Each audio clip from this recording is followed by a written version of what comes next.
La presentación que les vamos a exponer ahora con el ingeniero agrónomo Ibrahim González trata sobre la percepción del sector productivo sobre el bosque nativo y posibilidades de integración con la producción ganadera. ¿Por qué nos interesa este tema de la percepción por parte del productor? Bueno, sabemos que la utilización de áreas de bosque nativo en los sistemas de producción ganadera es una práctica común en nuestro país y que existe diferente valoración de la importancia de este bosque nativo según la zona geográfica en que se encuentra la explotación, según el tamaño del predio, según el sistema de producción y algunos otros factores. También es conocido que el manejo del bosque nativo por los productores ganaderos, en general, es basado en prácticas que redundan en una mejor conservación del bosque y en una promoción del componente de la pradera asociado al mismo. Sin embargo, nos preguntamos entonces si realmente se conocen los criterios utilizados por los propietarios o por los responsables de los predios para la toma de decisiones sobre el uso y manejo del bosque nativo. Y también nos interesa saber si los esfuerzos institucionales gestionados principalmente por la Dirección General Forestal, de incentivos tributarios y planes de manejo son conocidos por los productores y si el productor percibe restricciones para solicitarlos y para utilizarlos. ¿Cuáles son los objetivos de nuestro trabajo entonces? Bueno, conocer los criterios de los productores ganaderos en cuanto a la definición al concepto de bosque nativo, identificar los principales usos del bosque nativo según lo expresado por ellos mismos, tanto por los productores o por los responsables de los predios ganaderos, caracterizar los criterios de decisión y de manejo sobre el bosque nativo, y conocer y describir la vinculación y utilización del marco regulatorio respecto al bosque nativo. Con eso nos referimos su vinculación y utilización a los incentivos tributarios y a los planes de manejo. Bien, ¿y cómo llevamos adelante este estudio? Bueno, se realizaron encuestas desde el mes de marzo hasta septiembre de este año.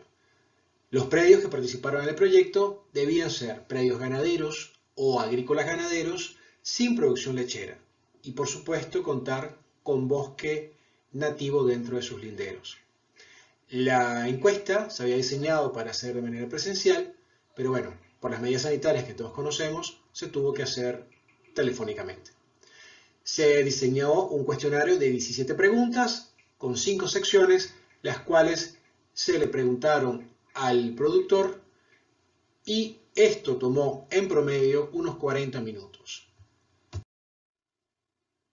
Realizamos un muestreo estratificado y dividimos el país en 4 zonas geográficas: este, litoral oeste, norte y centro-sur. Se estratificó también por tamaño de predio, como se hiciera en el Censo Agropecuario 2000 del Ministerio de Ganadería, Agricultura y Pesca. Se tomó en consideración la fórmula de Vallejos 2012 para la definición de un N estadístico de población finita, la cual nos dio como resultado un N de 95 para todo el país. En esta primera fase del proyecto se trabajó con la zona este y litoral oeste. Allí en el cuadro pueden observar la cantidad de encuestas que se realizó por tamaño de predio. Con relación a la distribución de la tenencia de la tierra, observamos que en ambas zonas la mayoría de los encuestados era propietario de sus tierras. Sin embargo, en el litoral oeste, el 90% de los encuestados en predios pequeños era colono. Con relación al rango etario de los responsables de cada predio, pudimos observar que más del 70% de ellos fueron mayores a 46 años. Y con relación al género del responsable de cada predio, vimos que el 89% eran hombres y el 11% eran mujeres. Con relación a la orientación productiva, se observó que el 52% de los predios se dedica a una explotación mixta de ganado bovino y ovino. 48% solo se dedica a la explotación bovina. Entre los sistemas productivos, los que destacaron más fueron el sistema de cría y el ciclo completo.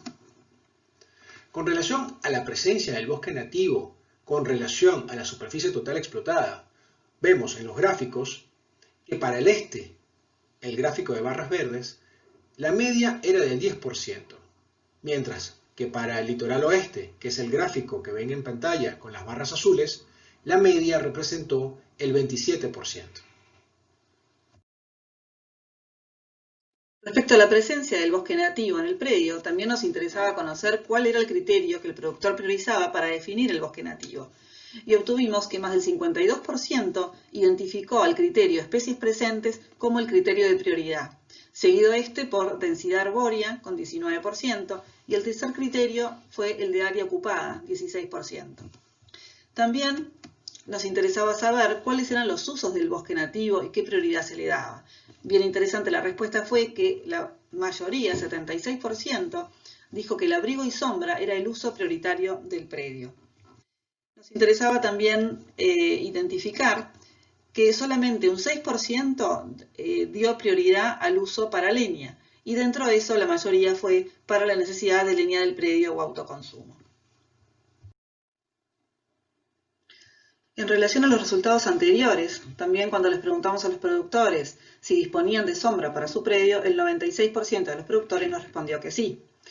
¿Y cuáles eran las circunstancias en las que el productor limitaba el acceso del ganado al bosque nativo? En su mayoría nos respondieron que las limitantes eran cuando existía inundación o cuando los animales estaban enfermos o si había un exceso de espinas y eso podía ser perjudicial para los animales.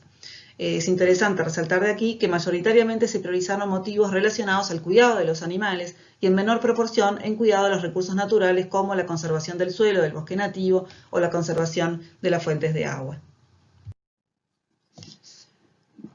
Otro aspecto que nos interesaba conocer fue respecto a si los productores estaban dispuestos a expandir el área del bosque nativo, y solamente el 15% nos respondió que sí. Sin embargo, más del 55% consideraron que sí era necesario mejorar la calidad o la estructura del bosque. Interesados en conocer cuáles serían las prácticas a implementar para mejorar esa calidad o estructura, muchos de ellos nos respondieron, el 20%, que la implementación de un plan de manejo del bosque nativo era una alternativa que la consideraban viable. También me parece interesante resaltar aquí que solamente el 1% mencionó la quema del bosque nativo como una práctica a implementar. Respecto a la vinculación de los productores con el marco regulatorio existente, les preguntamos si conocían los permisos de manejo del bosque nativo. En promedio, para todas las zonas y todos los tamaños de superficie, el 63% nos respondió que sí lo conocían, mientras que un 37% nos respondió que no conocían. Dentro de esos que sí conocían los permisos de manejo del bosque nativo, solamente un 26% los habían solicitado o utilizado, mientras que el 74% nunca lo habían solicitado ni utilizado. Con un poco más de detalle, nos interesaba ver, bueno, por zona, en el este, el 21% habían sido quienes dijeron que sí habían utilizado, mientras que en el litoral oeste el 35%. En cuanto al tamaño del predio, todos los tamaños, pequeño, mediano y grande, más o menos en una proporción similar, 27, 24 y 33%, habían solicitado y utilizado permiso para el manejo del bosque nativo. En forma similar, también les preguntamos si conocían los certificados de exoneración de impuestos por conservación del bosque nativo. Y en este caso, aproximadamente la mitad nos respondió que sí lo conocían y la otra mitad que no lo conocían. En cuanto a los que sí conocían los certificados de exoneración de impuestos, solamente el 21% había solicitado y utilizado. Y el 79% no había utilizado ni solicitado certificados de exoneración de impuestos. Viendo más en detalle este 21%, nos pareció interesante ver que en la zona este solamente un 12% respondió que sí, había solicitado y utilizado, mientras que en el litoral oeste el 35% respondió que sí. Y en cuanto al tamaño del predio, los predios pequeños respondieron el 20% que sí había utilizado, dentro de los medianos el 63%, sin embargo, ninguno de los predios grandes había solicitado y utilizado. Es interesante ver aquí que sí tenemos tanto un efecto de zona, litoral oeste, con mayor solicitudes que en el litoral este, y también del tamaño de predio. Como consideraciones finales de este estudio, podemos decir que el productor tiene una percepción positiva del bosque nativo y que está muy asociada a la satisfacción de necesidades de bienestar animal, sobre todo de abrigo y sombra, que existe la percepción de que puede ser necesaria una mejora de la estructura, de la calidad del bosque, no así de su expansión. Considera que un plan de manejo del bosque puede ser una práctica de mejora. También vimos que existe un importante desconocimiento del marco regulatorio, lo que refiere a exoneración de impuestos y planes de manejo, y que está asociado en algunos casos a zonas y al tamaño de la explotación. Vemos que también existe una valoración positiva acerca del impacto del registro del bosque nativo y del certificado de exoneración. Y por supuesto que nos resta aún muchos análisis de los resultados para seguir profundizando en el entendimiento del bosque nativo y de la ganadería desde la percepción del productor. Bueno, no queremos terminar esta transmisión sin antes agradecer a todas las personas que contribuyeron a la realización de estos resultados. Sinceramente, muchas gracias.